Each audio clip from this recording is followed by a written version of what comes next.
Hello, and welcome to an intro to Anthro with two humans. I'm human number one, John McCray. And I'm human number two, John Lehr. And this is the podcast where we reassess what it means to be human.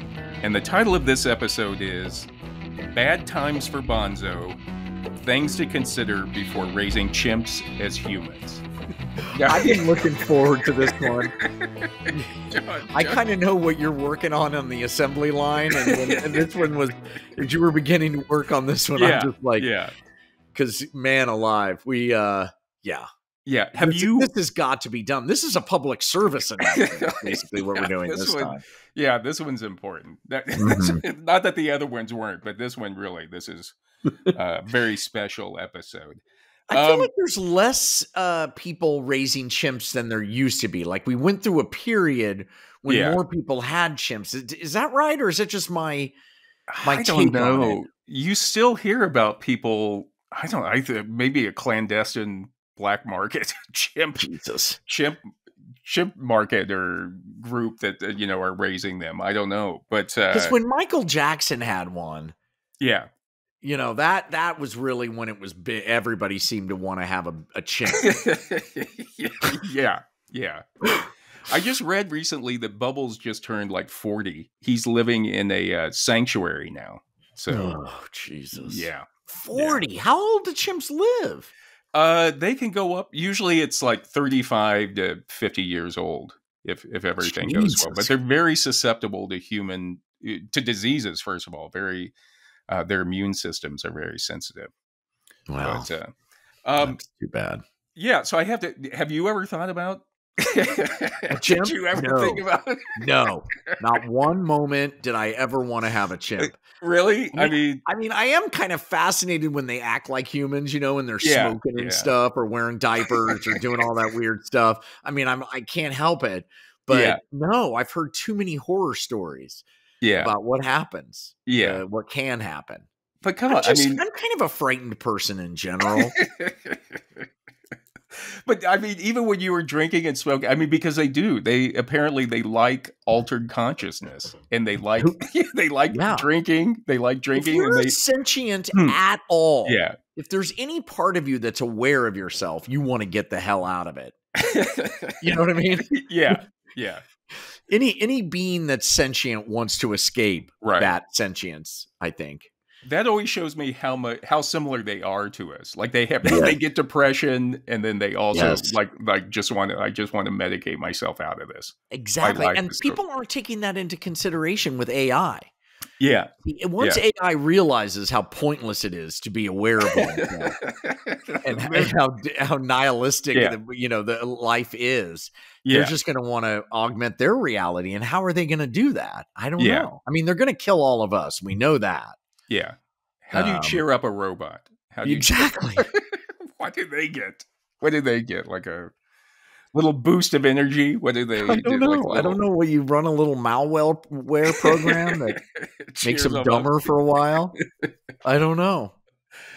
Anyway, first of all, I just want to say that the title of this episode, Bad Times for Bonzo, of course, is a tip of the hat to the 1951 film Bedtime for Bonzo.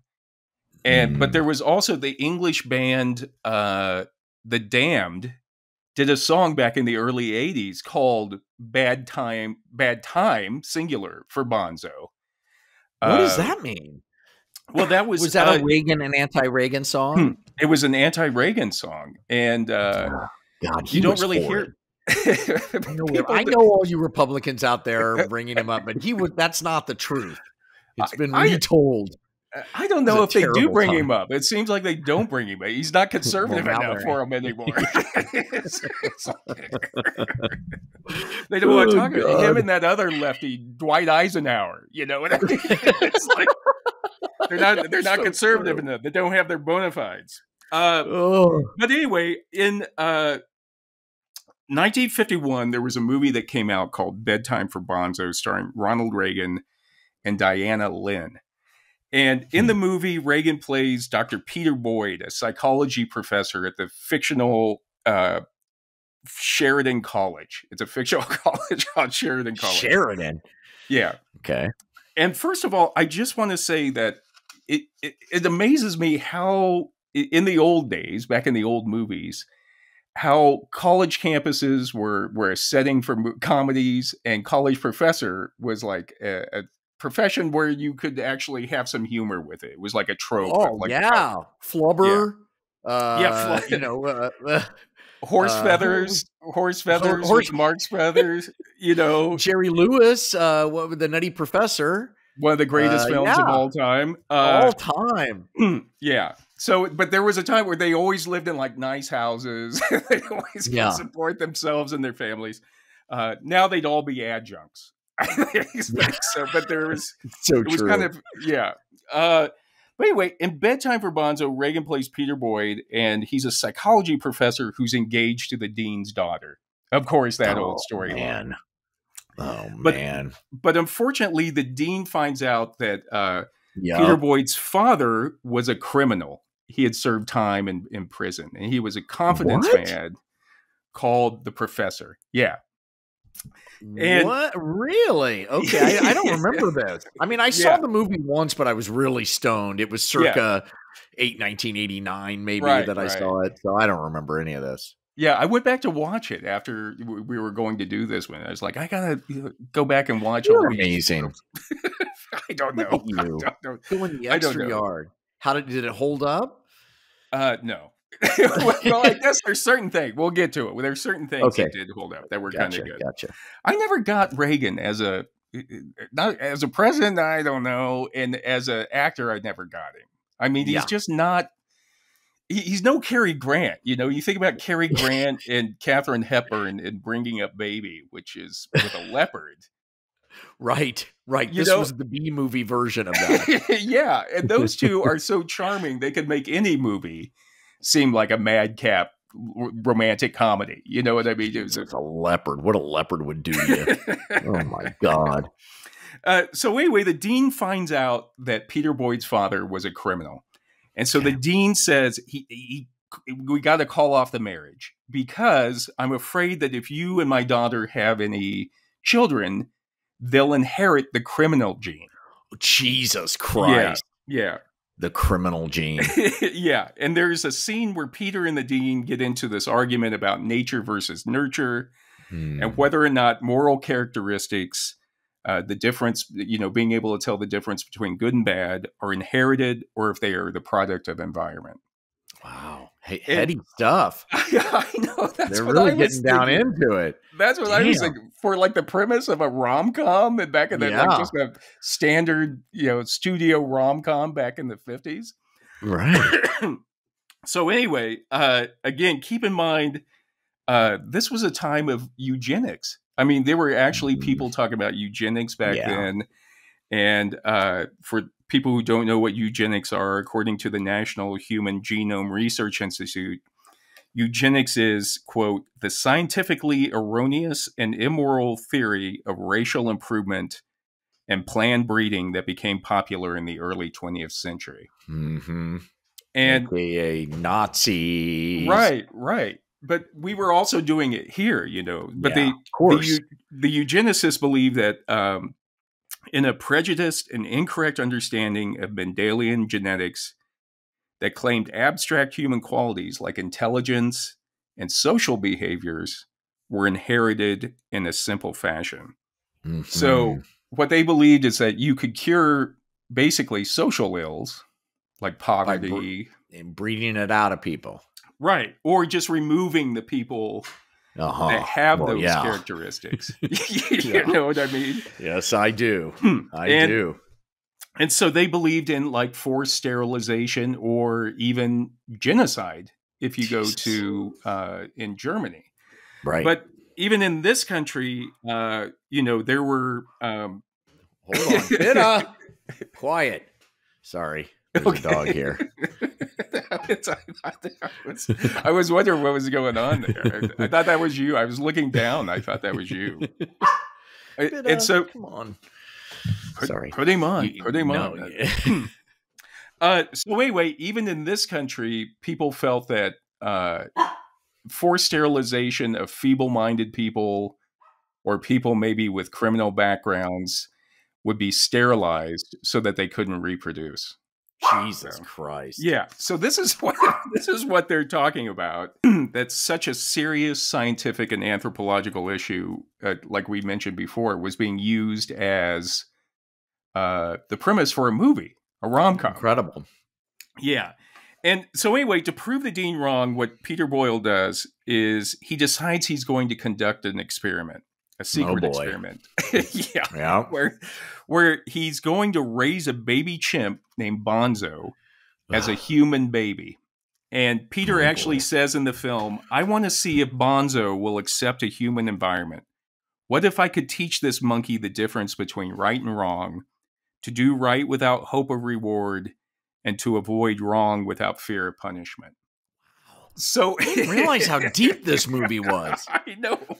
But you know what? All of this was built in just to justify Ronald holding a monkey for 90 minutes. I know. That's basically I can just hear the writer in the pitch room. Okay. The executive's like, all right, all that's great, but just get to the monkey stuff. Yeah. You can hear the meeting. Like the executive's like, do we have to have so much science in it? Yeah. Isn't there some other way we can get to it? Nature, nurture. Am I just get to the monkey? Is he in a diaper? Is he smoking a cigarette? Wasn't it like Peter was out in the jungle and the apes saved him and this is his stepbrother or something, So anyway, Peter brings home Bonzo and he has to hire an assistant or like a babysitter to take care of Bonzo. To raise him like a human child. And so he goes through a domestic service, and that brings in Jane Linden, who is played by Diana Lynn. Mm-hmm. And immediately, this is the woman he really should be marrying. Yeah. Not the dean's daughter. Yeah. And like you said, the rest of it, the rest of the movie is just Bonzo throwing like food around, and Bonzo turning his bed over. Yeah. At Bonzo. One point, yeah, you just know what it is. Jane falls in love with Bonzo, treats him like a real baby. She's upset that Peter is like treating him as a scientific experiment. Yeah, she's got a heart. Yeah, but and of course it's a movie, so there's a lot of just let the monkey loose and turn the film on, turn the camera on, and just see what he does. It's gonna write. I predict this was said a lot on the stage, on the set. Keep rolling, keep rolling. Yeah. At one point, Bonzo actually he loves shiny objects, so he steals a necklace from a jewelry store. Oh yeah, I remember that. So that kind of sets it up to where we got to see, will Bonzo return? Will return the necklace or not on his own? In other words, is the experiment a success? And of course, Bonzo sends it back, or he takes it back home. And then the next thing you know, Peter's marrying Jane. Spoiler alert if you're going to watch this. and then they drive off with Bonzo in the car for their honeymoon. Oh. And again, this is just a movie. And normally I would say, hey, this isn't worth any other thought about this thing. It's just a movie, Yeah. But the thing is, about 2 decades later, after this movie came out, scientists actually were trying to raise chimpanzees as humans. And this is when they were teaching them sign language and all of that stuff, right? Right. And so they were trying to figure out how, it was like how humans acquire language and how humans use language. And so they thought, well, if we could take a chimp and raise it as a human child from birth, then maybe that would show us how humans had acquired language, 6 million years ago or 3 million years ago. So, but it's essentially the premise of Bedtime for Bonzo. It's almost like art imitates life, or life imitates art. Yeah, really. Yeah. Well, that's like our podcast. Who knows how this is vibrating out into the culture? Right. You know what I'm saying? How we're influencing. Yeah. Culture itself. Do you think? Just give us a footnote. All we want's a footnote. We want a footnote, but we want the dagger sign. We want the dagger zap dingbat. Use that. Even if you disagree with us, it'd be like, look at these two idiots. This is what they thought, But use the dagger. Yeah. But just sign it and use our names. Even if you think we're idiots, use our names, please. Yeah. I just want to be mentioned. Yeah, that's all we want. That's all we want. Put us on a poster at a conference somewhere. Yes. That would be nice. Well, it's interesting because we are, there are a lot of anthropologists that we're connected to on our social media. Really? Yes. Really? Maybe yes, we are. And occasionally they'll like it. One of the anthropology departments of the university recently liked one of our posts. Oh, nice. Yeah. Nice. Or just bring us up in a lecture. You know, you're trying to fill 50 minutes anyway. just put this on and go out and smoke a joint or have a cigarette or something. Do bedtime for human number 1 and human number 2. Just let's pitch that. Pitch that.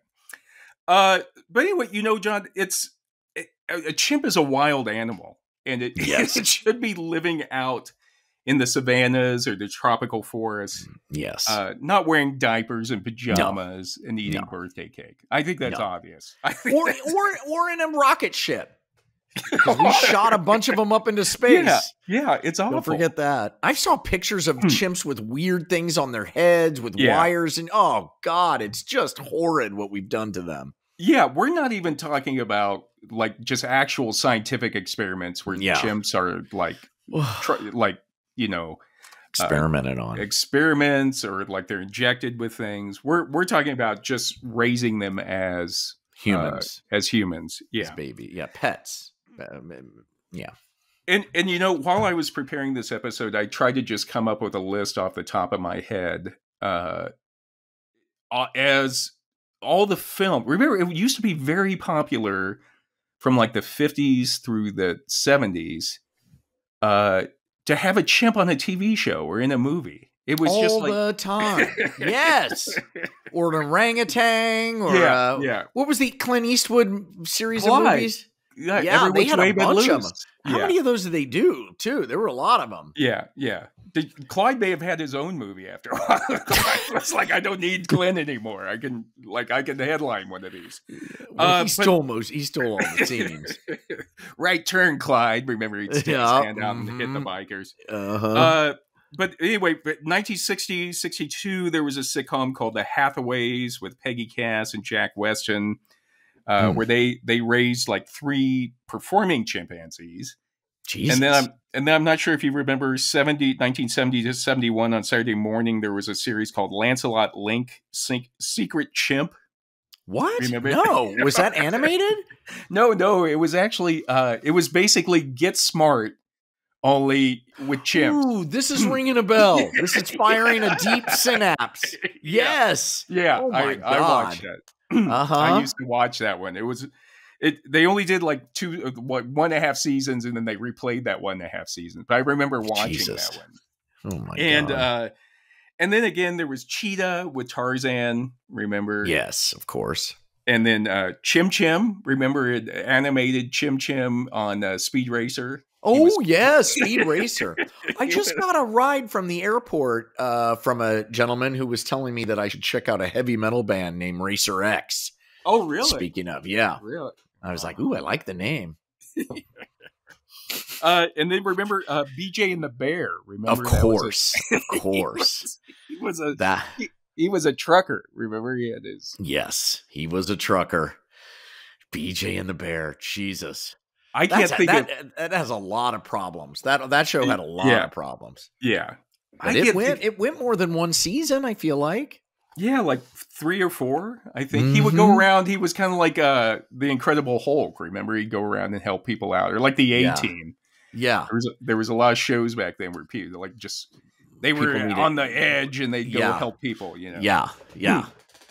But I can't imagine the system. Yeah, I can't imagine anywhere I wouldn't want to be more than like in a truck with a semi going like 70 miles an hour, and that chimp just gets mad that you're not sharing the potato chips or something. You know? Blood just smeared over the inside of that windshield as that thing jackknifes into oncoming traffic. Yeah. So again, all of these movies, and they kind of, it's a movie, so you don't see what actually happens after, even within the world of the movie. All I think about when I see those now, after being in the business, is all the guys who had to, train those things to do all the shit in those movies. Because I've worked with animals a little bit. I was on a Western, and so I had horses, and we had an episode with a pig. We've had all kind dogs and horses and cattle, all kinds of things. Yeah. That pig, by the way, was the best thing ever. Everybody loved the pig. Yeah. It was like a 300-pound pig. And it did exactly what they wanted, what they asked it to do. And it was just amazing. Everybody, we all fell in love with the pig. Everybody. Yeah, I mean, but and pigs are very intelligent as well. Horses are intelligent. Dogs are intelligent. Yeah. But like a chimpanzee has the brain of like a 5 to 7 year old. Jesus Christ. So imagine with that. Only with my God. With superhuman strength. They have like 10 times the strength as a human. Jesus. That sounds like a good thing to have around your house. A real stupid superhero. Yeah. Really ripped. He has the body of a convict, who's been working out in prison, and my God, the brain of a 5-year-old. It's like a dumb Mike Tyson. Oh, no. So today, John, I thought we could talk about chimpanzees, our closest evolutionary cousins. Excellent. I am fascinated by them. Yeah, how they are similar to us, how they differ, and the ethical and physical issues that arise when we try to raise them as humans. Yeah. The closest thing to us on the planet, and my God, what we've done to them. Just says a lot about us, doesn't it? Yeah, I think that's what it is. Like you look at elephants and dolphins and whales and things that are super close to pigs. Yeah. We eat the pigs. Yeah. I mean, it's just, we're just... We are just a scourge. We really are. I think it's like they do teach us something about being human, but they teach us like how we react with something that's similar to us. Yeah. You know what I mean? So they do bring out like morally right and wrong with us, but it's not how we think we think they're going to bring it out. Yeah. So first off, we need to learn a little bit about the similarities and differences of chimpanzees and humans. Okay. So in his book, What Does It Mean to Be 98% Chimpanzee? Apes, People, and Their Genes, anthropologist Jonathan Marks says that about 10 million years ago, chimpanzees, humans, and apes were all part of the same species. They all made up one species. How many years ago? 10 million years ago. Okay. Wow. So it had started before then, but up until about 10 million years ago, we were all comprised one species. Yeah. Wow. And then about 10 million years ago, and, people aren't quite sure exactly when it happened, but about 10 million years ago, gorillas first split from this common ancestor that we had. And and this is all because of like just weird anomalies in the genetic code, Darwinian slow change. Yeah.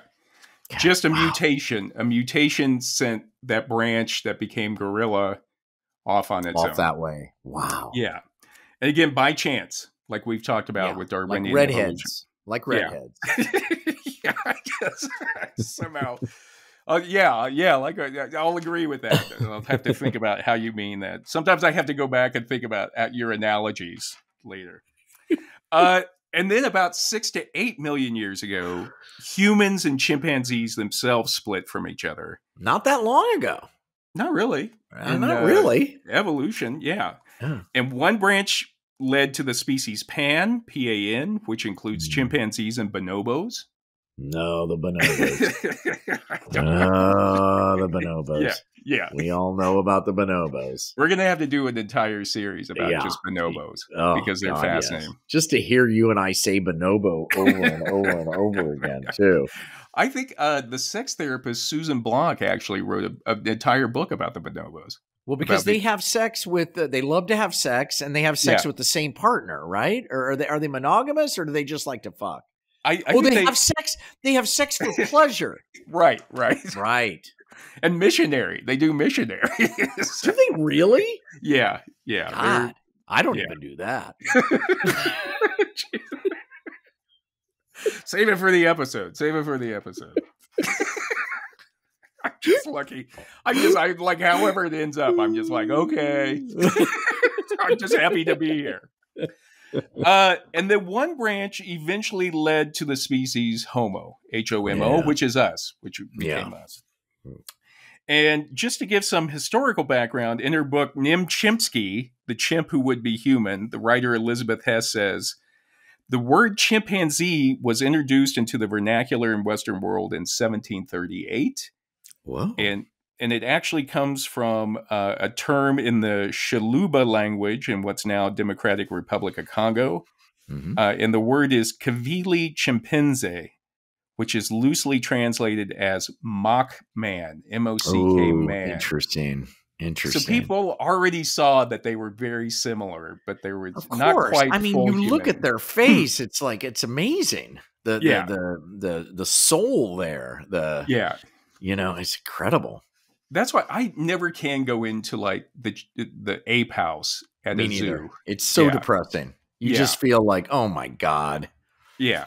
And even though they always say, oh, it's so wonderful for them, they like being in, but it's like a concrete floor. Yeah. And you have a bunch of goofballs who aren't that pounding on the glass. Yeah. It just sounds awful to me. Yeah, it sounds awful to me. That's why they throw their poop at us. Right. Yeah. Yeah. You kind of understand. You're going to tell me they like it when they're throwing poop at us? Yeah. Yeah. Man, come on. That's got to run. That's got to become boring sooner or later. Throwing turds. I mean, I get it at first. I would do the same thing. But after a while. Yeah. Like, how long can you do today? Sit around in that? Yeah, exactly. Look at the bonobos over there. Yeah. They're totally happy. Yeah, the bonobos are like, turn off the lights. Yeah. Or watch if it's your thing. So genetically, we are very similar to chimpanzees and bonobos. And there are different estimates about, depending on how you calculate the similarities. But the standard accepted estimate is that humans and chimpanzees have between 98 and 90% of the same DNA. Wow. And bonobos. I don't even have that. I don't even share that much DNA with my second cousins. I know. It's shy. I mean, it's amazing, isn't it? It really is. Yeah. Jesus. And bonobos and humans also have that same mix, the same 98 to 99, which kind of makes me wonder, why didn't we go that route? Why didn't we go more with them, Boy, yeah. I wish we'd gone more bonobo. we went with the chimps. We could have gone with the bonobos. It would have been more fun. Who's ahead of the evolutionary chain? Are we sure it's us? Yeah. So the Smithsonian National Museum of Natural History clarifies that information a little bit more. And they say that the genetic difference between individual humans is about 0.1%. Whoa. Okay. So even still, that's pretty close, I think. Very. But the difference between humans and chimps or bonobos is about 1.2%. Okay. Difference. Okay. And just to give you some more percentages, the genetic difference between humans and gorillas is about 1.6%. Wow. Because we split off. They split off a little earlier. Yeah. Between us and the orangutans, its genetic difference is about 3.1%. Really? Yeah. I wouldn't think it's that far away. Yeah, but they split off first from that same common ancestor. Mm-hmm. And then between us and rhesus monkeys, it's about a 7% difference. Well, that doesn't. With the peanut butter and the chocolate, that doesn't. I mean, we're so different from a peanut butter cup. I've seen you. I'm sorry. I don't know. I've seen you when you've been drinking a little bit. And I would almost beg to differ with that. I made love with a few peanut butter cups, sure. So the Smithsonian goes on, the Museum of Natural History goes on to say that, 1.2% difference, really, it's calculated based on a measurement of only substitutions in the base building blocks of those genes that chimpanzees and humans share. So they're looking at the base building blocks of DNA that we both have, right, and then noticing the difference between those base building blocks. Okay. And they say that if you compare the entire genome, though, it would actually be a difference of like 4 to 5% distinction between humans and chimpanzees. All right. Well, I'm going with that then. Because that's the whole genome, 4 to 5%. Right. I mean, that base measurement, that's bullshit, if you ask me. Yeah, well, the thing is, there's a lot of DNA in there, segments that have like been duplicated, that have been deleted, that are like, over and over or inserted from another part. So really, like the 1.2% similarity comes down to those things that we both have, those building blocks that we both have. I see. But no matter how I'm just trying to make you feel better. Yeah, no. Yeah. I want to be, I don't mind being related to them. Oh, yeah. Look at Planet of the Apes. They're going to come back and rule us at some point. Oh, God. Yeah. That's like the only TV show or only film that ever was like, you better watch out. Yeah. You better watch out. And that's the one you should listen to. Yeah. Yeah. So anyway, however you look at it, we are close. They are our closest evolutionary relatives in the primates, like chimpanzees and bonobos. Yeah. But we have to be careful making assumptions based on that same DNA, because even though we may have same or similar DNA, doesn't mean that we act exactly the same. That's right. That's right. And that's where things go south. Yeah. That's where, we're about as similar as we are to the Sasquatch or the abominable snowman. Right. You know what I mean? Right. Those guys are scary. Anybody that's gone home for the holidays and spent it with their family knows that even though you have the same DNA, you can be very different. Very different. Yeah. And the thing is, what Mark says in his book, he says that the fact that the DNA of a human is 98% identical to the DNA of a chimpanzee has become casually interpreted as deep down inside, humans are overwhelmingly chimpanzee, like 98% chimpanzee. And so a lot of humans will take that argument and say, okay, well, we're 98% chimpanzee. And they'll kind of use that to explain their behaviors, like why they're aggressive, why they want to be in charge all the time. So in other words, why they're assholes. You know what I mean? It's the chimpanzee's fault. Right, exactly. I'm living up to my evolution. I'm like a chimp, That's what we are. Yeah. And again, Mark says, like what we were just talking about, he says, we're not comparing the genes for bipedalism or hairlessness or braininess or rapid growth. Basically, we're comparing other genes, other DNA regions, which have either cryptic biochemical functions or often no function at all. Mm-hmm. So in other words, a lot of these base similarities that we have aren't the things that separate us from chimps. Right. Okay, we both have appendixes. Great.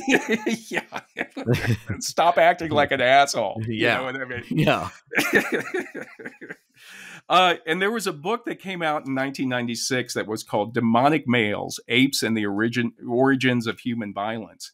And in it, the primate social biologists Richard Wrangham and Dale Peterson kind of used that sort of anecdotal argument to kind of say that there's a natural inclination of the human male to be aggressive or to be demonic, meaning demonic, not like spiritually demonic, but just to be aggressive.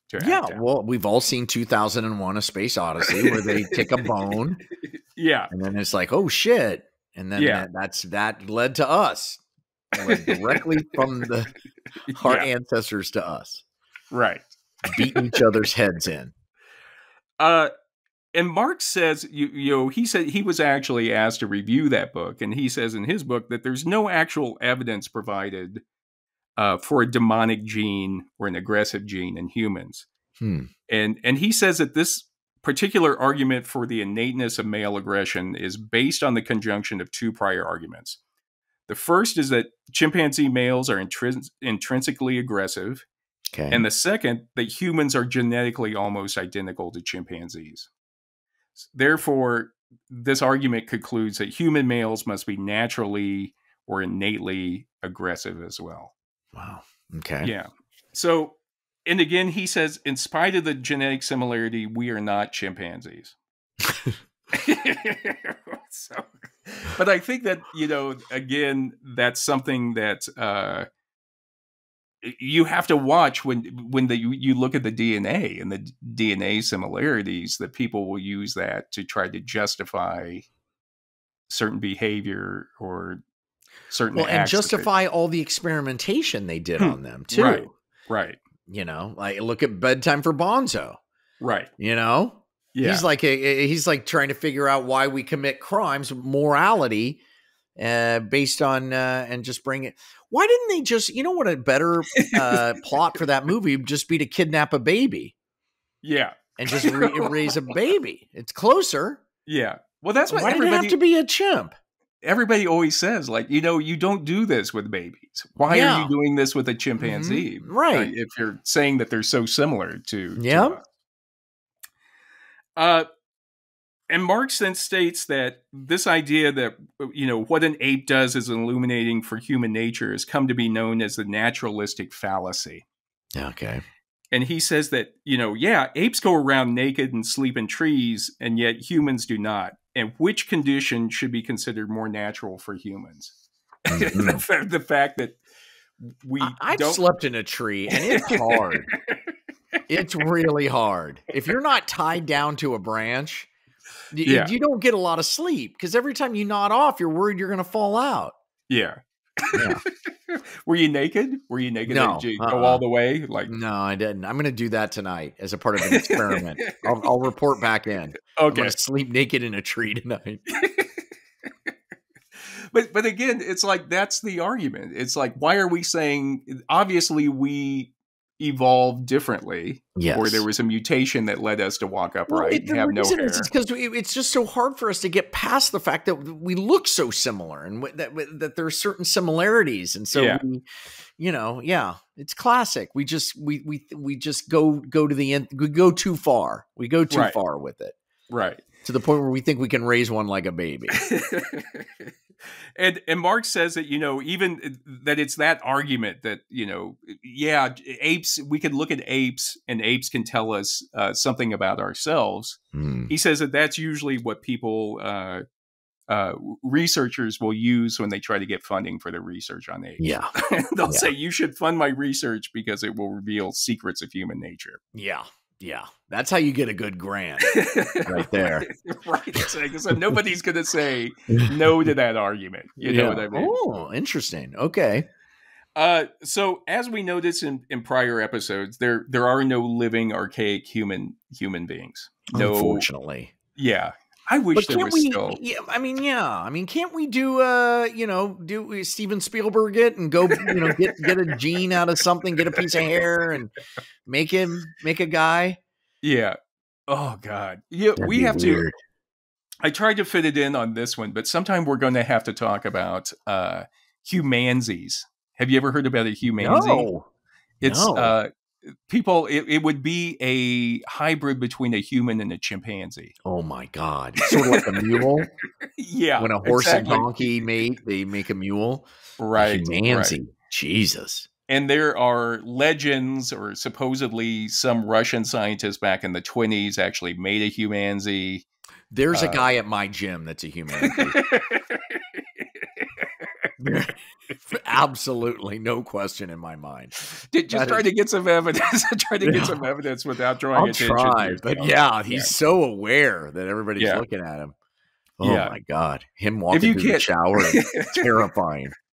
Try to get some hair. If you could get some hair with a hair follicle. I can do that. I'll just go into the shower after he's done. And take some photos. Take some photos of him. I don't know. He's so aware. He's like, his eyes are all over the place.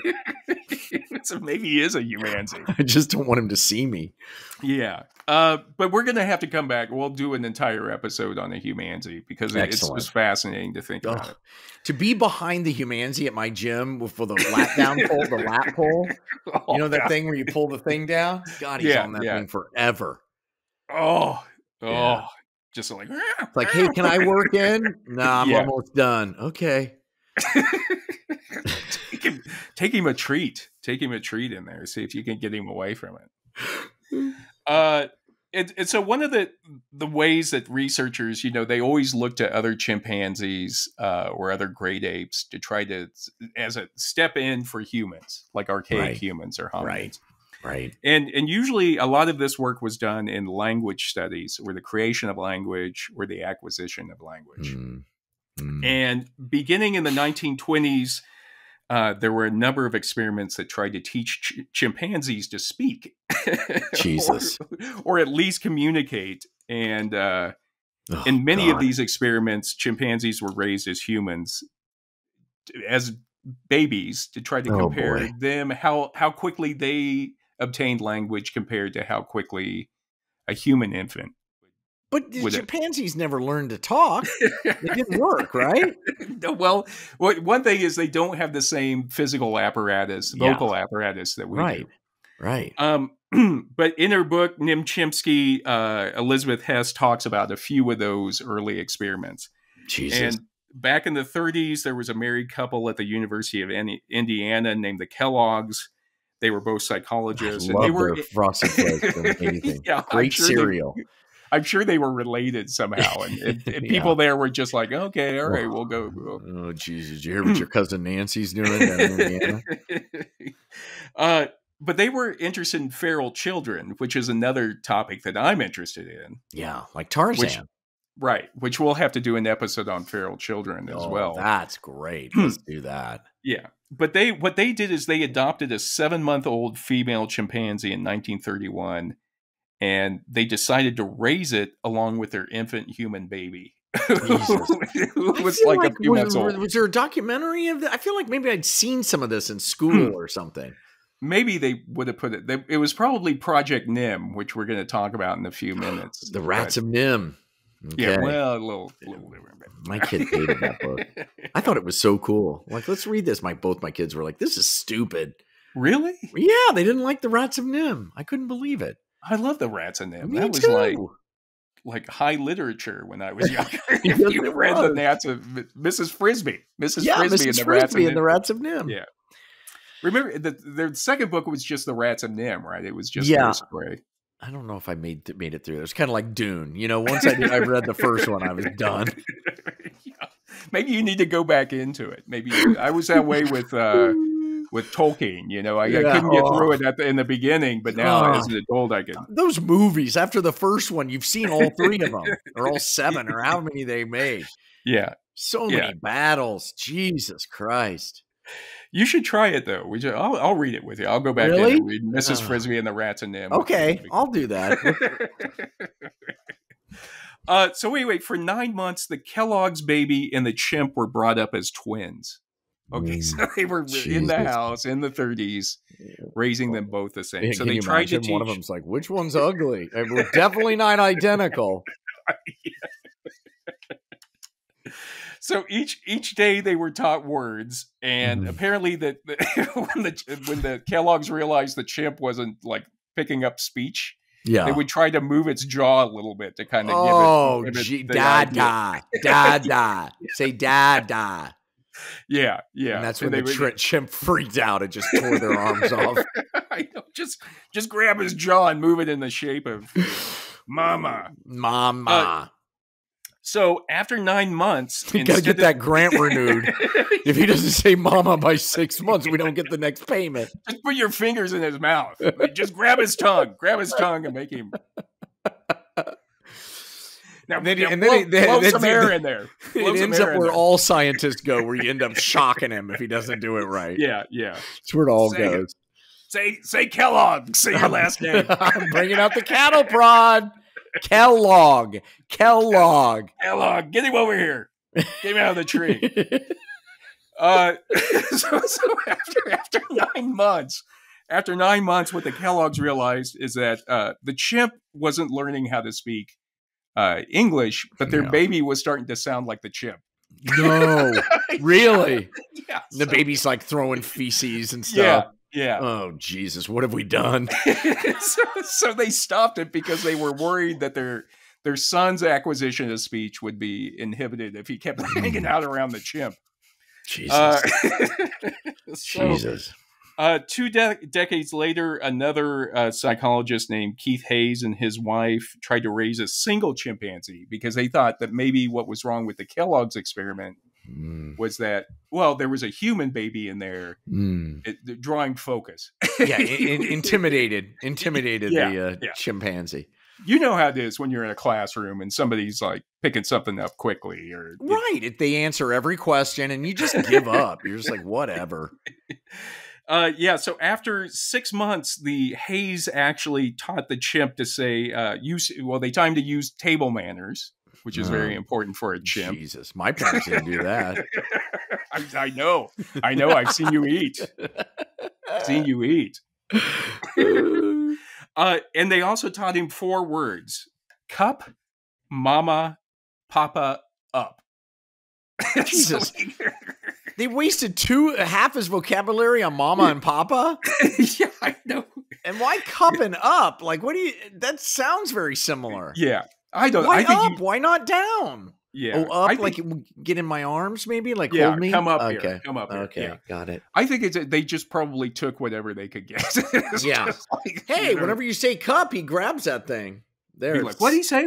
I think he said cup, It's like, I don't know. He said cup. And they describe cup. Yes. Yes. Yeah. They say he said the words in a hoarse stage whisper. Like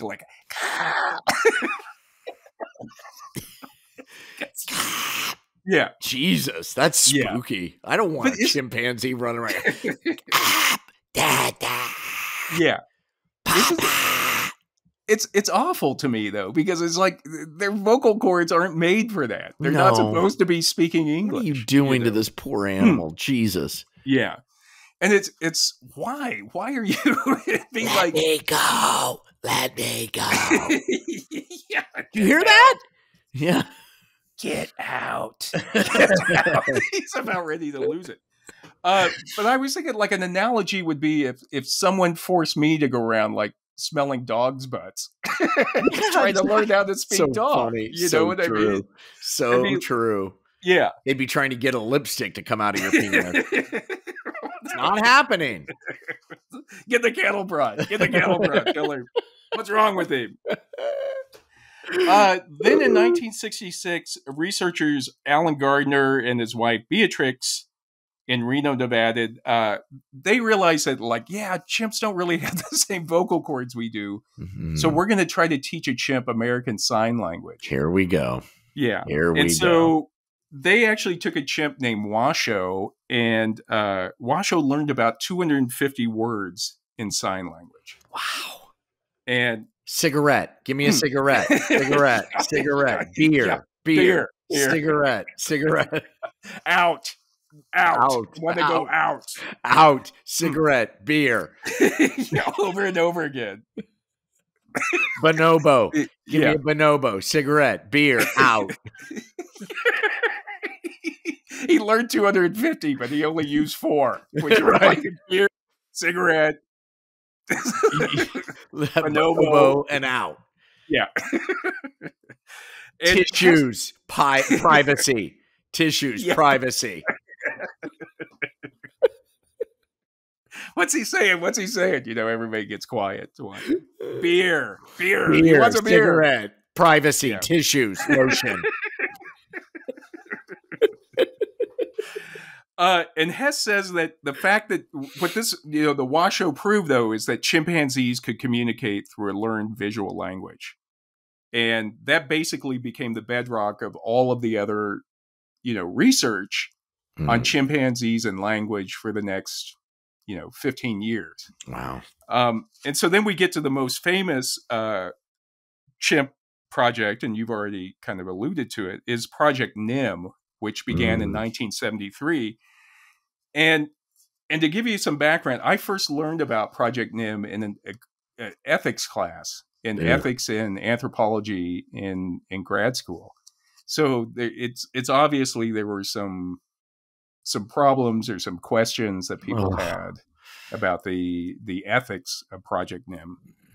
And basically what Project Nim was is that they were there was a psychology professor named Herbert Terrace at Columbia University in New York. And what he decided was that he was going to take a chimp and he was going to try to teach it American Sign Language, but he wasn't going to stop at just acquiring words.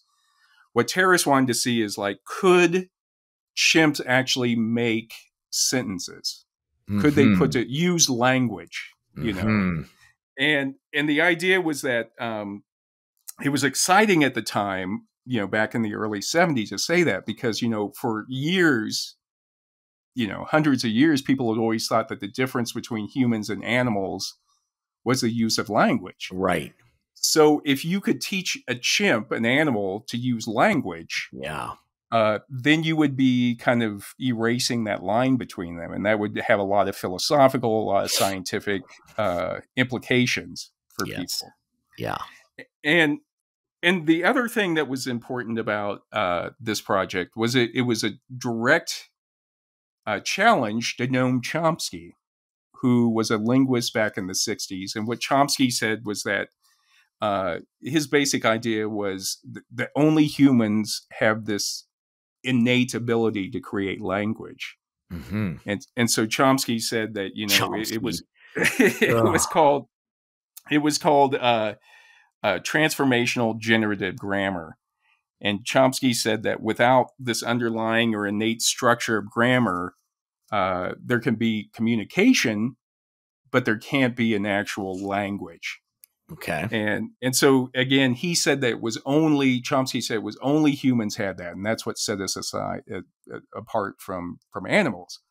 So Terrace, by naming the chimp Nim Chimpsky, was actually it was like an FU to Gnome. Yeah. Wow. Yeah. From its very beginning, it was meant to be an FU to Noam Chomsky. Like, we're going to name the monkey itself after, you know, as a pun on your name. Yeah, we're going to show how. Yeah. And Hess, in her book, she quotes the linguist Thomas Beaver, who worked on the Project Nim, and he said, quote, "We were only going to know we were successful if we walked in one morning and Nim demanded a quarter to call his lawyer to get him out. To get him out. out. He's just Let signing me out. Yeah. And that's kind of, in another woman, a historian, Erica Fedge, said, if we could hear them speak, we might not want to hear what they had to say. Damn straight. This sucks. Yeah. Get me out of here. I do not want to be here. Yeah. And there's a 2011 film called Project Nim that was, remember there was a movie several years ago called Man on Wire. It was about a guy it's the same director. Oh, really? Yeah, wow. James Marsh. And in 2011, he did a movie called Project Nim, which goes in and interviews the people that were involved in Project Nim.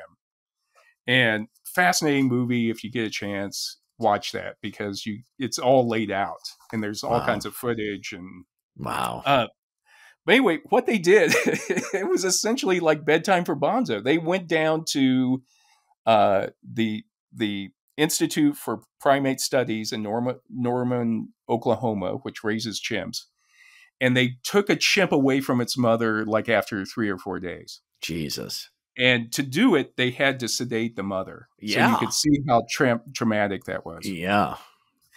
And they took the chimp and they flew it to New York, and they gave it to a family living on the Upper West Side in a brownstone. It was a wealthy family. They had the couple had just married, so they each had kids from the prior marriages. So there were 7 kids in the house, 4 from one marriage. Oh my God. 3 Why from that another family? Yeah, I don't. What does this mean? Why? It's like the Brady Bunch, but with a chimp. Yeah. Wait, didn't the Brady Bunch have a chimp at one point? Did they? I don't know. I don't know. A lot of those shows did bring chimps in. Remember, Friends had an episode with a monkey, and my friend who was a writer on it said it was a goddamn nightmare. Everybody hated the monkey. Really? Yeah. They monkeys and chimps, they bite people a lot. And I found an article where somebody had gone through and talked about all of the celebrities who had been bitten by monkeys. That'd be a great coffee table book. Yeah. To show each bite and who they were. Yeah. But it sounds awful. Like they're unhappy. They don't want to be there. They do not want to be there. You know. But not like that pig on my show. That pig was happy to be there. The pig was the sweetest thing ever. We got to get you. We need to pitch reboot of BJ and the Bear. But with a pig. But with a pig. Half the episode, they're like hour longs and like 30 minutes each episode is you trying to get that pig like lift it up and get it into your truck. Yeah. We just end up watching TV together. Yeah, pretty soon we realize it's too hard to explain how you're getting that pig out of the truck. So it's all just from the bed or from the cab of the truck. You guys never leave. It's like My Dinner with Andre with you and the... It's a lot of episodes with drive-in movies where we just park the truck and watch a movie together. Yeah. Going through a drive-through to get a coffee or some hamburgers. Tailgating at a football game. So anyway, what happened is a couple things. First of all, in one of the grown children that had been in the house at the time, Chimp, Nim had come. She says in the film, well, none of us knew sign language. What the hell? This doesn't make any sense at all. Yeah, that was the first problem. So they basically happen? Yeah, I think it seems half-baked. The professor was just like, I'll take anybody who will agree to do it. To do it. And one of his former students said that she would do it. She was a graduate student. Yeah.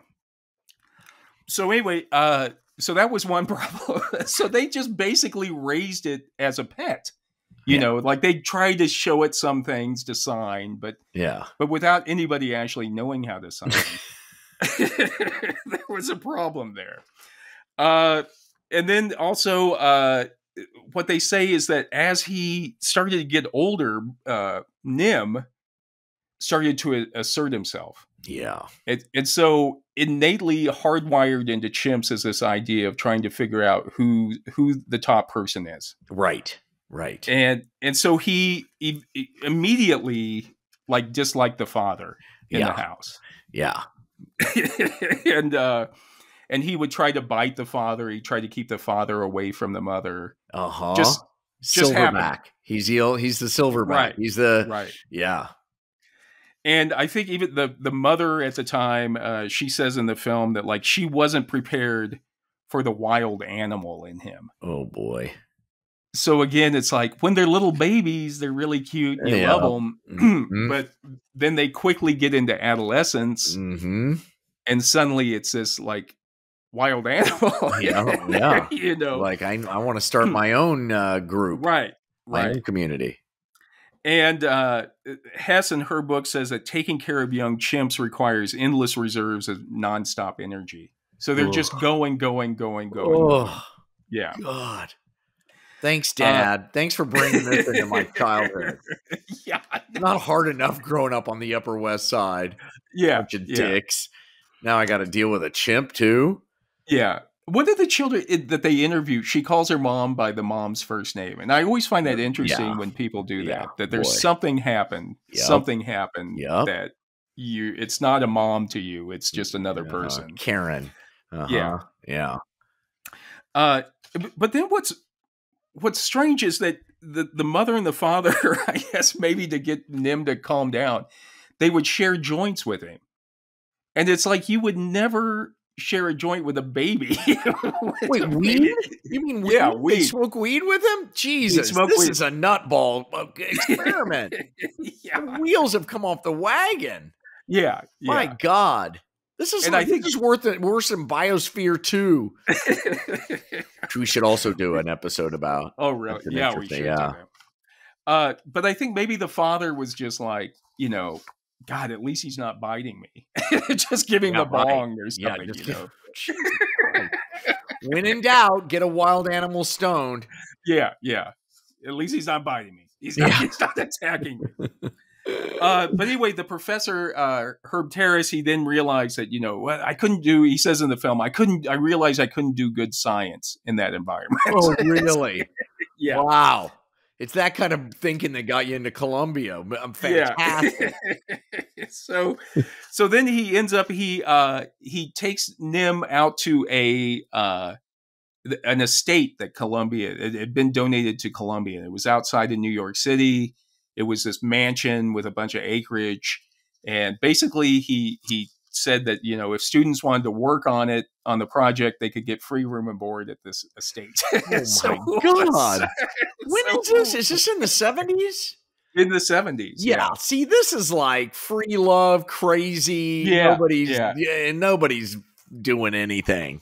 Yeah. And honestly, when you see the footage of it or the photographs, they all look like all the guys look like they were in the Doobie Brothers. Right. Back in the 70s. Hey, man, you want to go live with a chimp? What? Yeah, man. Right. Yeah. And so I don't know, as I'm watching it, I'm thinking like there's probably a lot of sex, a lot of drugs. Yeah. You know, who knows? They were probably giving him LSD. I don't know. Nobody said that. But who knows? Of course they were. They gave everybody LSD. So, and all you're thinking of like, God, it was probably smelled like patchouli and body odor, you know. And nobody did the dishes at the mansion. Yeah. They just piled up. And so they said that, you know, all this time they were trying to teach Nim sign language, but then he would go down to Columbia for his sign language courses, and then he would have to come back to this mansion outside of New York just to live, just like any rich kid. Yeah. And another thing, they said he started getting more sexual. He became more aggressive and more sexual. And he would sign the words for pull, tickle when he was trying to get just like what I was saying. Lotion. Yeah. What? Yeah. Why does he keep saying lotion? And that's yeah.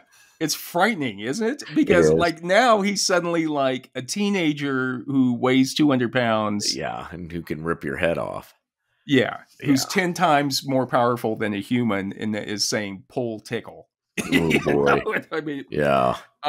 So then and another thing that was interesting at the time is apparently they gave him, if you gave him photographs of chimps and humans to try to sort out who was who, he always put his photograph in with the humans. Wow. So he was like unaware that he was a chimp. Poor you know guy. What I mean? Yeah.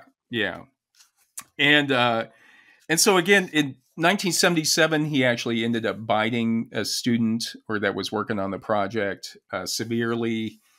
And when you say severely, what do you mean? On the cheek. And took out a piece of their cheek? Well, it severed the. She appears in the film, and so they must have done some good work. But she said it severed some nerves in there. Oh, Jesus! Yeah, this is what always happens. This is what always happens. Oh, and she said that, at the time they were also, because Columbia was saying like, hey, maybe we need to cut some funding here. Yeah. A bunch of stoners in a mansion with a monkey. Yeah. And they were cut the funding. But they were trying to like sign deals with Children's Television Workshop, Sesame Street. Yeah, to kind of come out like, hey, like in the movies, you know, like, hey, it's a monkey living as a human, isn't it funny? We're gonna put a camera in there and just see what he does. But this was a monkey that was like starting to assert himself. Yes. You know what I mean? Jesus. And so they realized there was no way to continue this project, so they sent him back to that place in Norman, Oklahoma. No way. Yeah. Jesus. And you deal with him. Yeah, he had never been in a cage before. So suddenly now he thinks he's human. You know? Right. And so you send him back there, and it was bad. Like he was unhappy there. And then the place in Norman, Oklahoma, he did make friends with one guy who was like this Grateful Dead. In the movie, you see him, he's like this Grateful Dead fan who like used to take him out to get stoned with him. Of course. And and he was like, yeah, I mean, Nim became friends, you know. And actually that guy, when that place closed in I think it was 1985, they sold Nim off to like a medical experiment. Jesus. To like one of those places. Jesus. And that guy, the stoner guy, his smoking buddy, Yeah. is the one that kept writing letters trying to get Nim free, trying to get Nim out of there. And he eventually succeeds and gets Nim put in like this animal sanctuary down in Texas. But again, it's just this awful story of like, we took him away. He didn't know if he was human. He didn't know if he was chimp. You know, and eventually we just return him, which is what they always do with all chimpanzees, because and even the guy Herb Terrace says, you know, nobody keeps a chimp after 5 or 6 years old, because they just become too powerful. You can't do anything with them. Well, they've done some horrible things around humans. You know, there have been some nasty, like, you know. They literally can rip people's faces off. Right. And that's what, you know, you talk about chimpanzee attacks for example, in March 2005, there was that couple out in California, remember? Yes. And they had raised a chimp from a baby, a chimp named Mo, and then he got too big or he attacked somebody. So they had to send him out to some chimp sanctuary outside of LA. And so they had gone out there with a birthday cake to celebrate Mo's birthday. And 2 other chimps got out and saw Mo with that birthday cake and like just flipped out. And those 2 chimps, they were jealous and they went and they attacked the couple. And the husband lost all of his fingers, an eye, part of his nose. My God. Cheek and lips, part of his buttocks. They like ripped off his buttock. God, they just Oh my God. Yeah. And those lips. They always go for the face. It's really weird. Because well, it makes kind of sense, you know. It's like, you know, you can rip it off and get in there and oh my God. Yeah. And in an article that was written about that incident, Deborah Fouts, who's the director of the Chimp and Human Communication Institute at Central Washington University, she says, quote, "Chimpanzees have a real sense of right and wrong and fairness and unfairness. It sounds like people were showering a lot of attention on Mo with the birthday cake and the like, and perhaps the other chimps were jealous of Mo." Yeah, proving back to bedtime for Bonzo. They do have a sense of right and wrong, and they'll rip your fucking face off if you don't give everybody a cake. It's like, are you going to share that, Mo, or not? You know, so we have our answer. We have our answer. Turns out that it upsets them when it's unfair. Yeah, but you nailed it right there. It's like, yes, they do have a sense of right and wrong, but it's a chimp sense of right and wrong. Yeah. Right. It's not our sense of right and wrong. Slightly different. They're not going to return the diamond necklace to the jewelry store. They're going to rip your lips off. Yeah, it's just awful. I looked through I read so many articles on chimp attacks, and they're just always awful. The face. It's always the face. Yeah. They always go for the face. And they do horrible things. It's just terrible. They're just so, it's just part of them. Like, we're 98.8% genetically the same.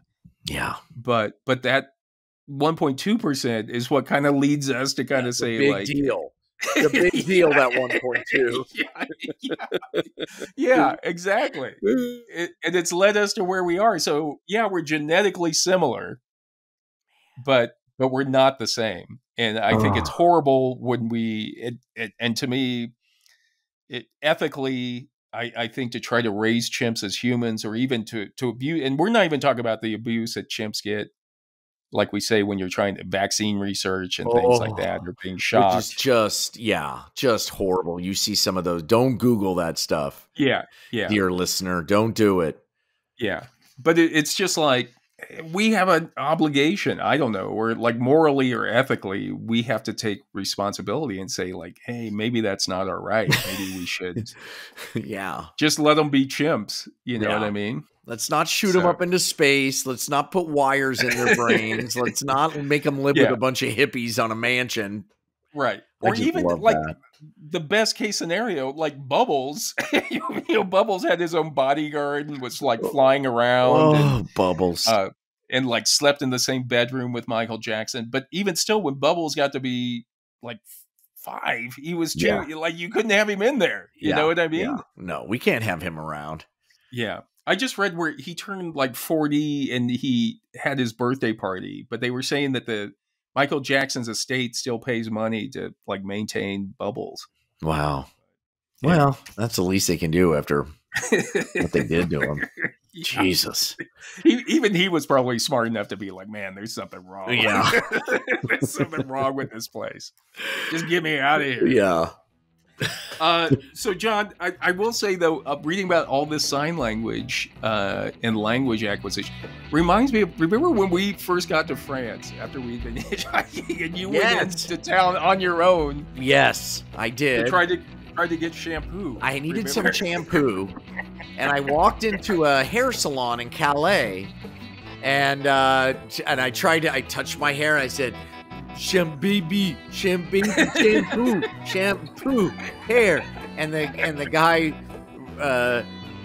rubbed my hair, and he thought for a second. He went and got me a little tiny bottle, and I think I paid $35 for it. I paid all the money you and I had. But I think I brought back 2 bottles of wine too, didn't I? Yeah. Didn't I get some wine, or did you get the wine?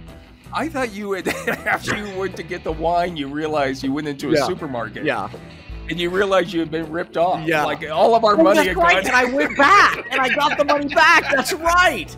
I went back pissed off. And you had to mime it again. You had to mime again that you And keep in mind, I had super long hair. I was filthy. I'd been sleeping on the, quote unquote, hitchhiking from London, which meant we walked basically to Calais. We woke up that morning with a big pool of vomit that I'm guessing came out of one of us. Oh God. I always like, if you had come back and said like, hey, I just spent our last $35, but look what I got. It was this tiny little bottle of shampoo. You would have killed me. You would have ripped my face off. I'd be like those guys with the cake. I'd be like, what are you doing? Like chimpanzee would have come out. Yeah. And then I think I washed my hair in the channel. Didn't we get in the channel? I remember standing in the channel. Yeah, possibly. Jesus. I don't remember. It was awful. It was awful. Terrible. But that brought me back that you could communicate. You could I communicate did. using... I could communicate. Yes, I found a way. And the way I got him to pay it back is I threw my own poo at him until he gave me a refund. International. Yep. I was also surprised that they said Nim used to sign, if he wanted the joint, if he wanted them to pass a joint to him, it would be like, Stone Smoke Now. Those were the 3 signs he would pass. That's the same thing I would say. Stone Smoke Now. Stone Smoke Now. No, pass near the bong. They actually put, he was in High Times magazine. They actually did a story on it about like, hey man, look, check out this chimp. He's cool. You know? Oh man. So, it's awful. It's awful. All right, John. Wow. So you took us down an interesting road here. Really fascinating. And I'm glad I went on this journey with you. Yeah. Check out the movie. Check out the movie. Yeah. I might check that out tonight, actually. Yeah. Well, this is human number 2, a primate, but not a chimpanzee. Right. Signing off. And this is human number 1. Thank you for joining us, everyone. I hope you enjoyed today's podcast and maybe learned a little something about, about the importance of 1.2% DNA. And if you did, please tell a friend about it and be sure to check out our Facebook and our Instagram pages. Take care, everybody. Oh my God, that was a good one. Thank you for everything. Nightmare from this one, I think. Thanks, everybody. We love you. Talk to you later. Bye. Bye.